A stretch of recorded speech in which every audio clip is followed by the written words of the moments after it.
Hello friend, कैसे हैं आप लोग। तो देख सकते हैं अभी हम ये टाइटा का फॉर्कलिफ्ट है और इसको बनाने के लिए आए हैं।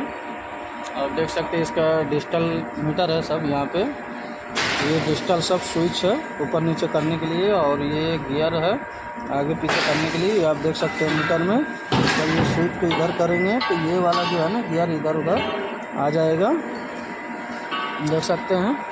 और ये स्टीयरिंग हो गई है, ये स्टीयरिंग हो गई है, ये स्टीयरिंग हो गया है। ये आप देख सकते हैं, ये देख सकते हैं, ये ऊपर नीचे के लिए है, देख सकते हैं। थैंक यू फ्रेंड, आप सभी को बहुत बहुत धन्यवाद हमारे वीडियो में बनने के लिए और वीडियो देखने के लिए बहुत बहुत धन्यवाद, शुक्रिया आप सभी को। तो प्लीज़ हमें सपोर्ट कीजिए, लाइक शेयर सब्सक्राइब करिए। Thank you.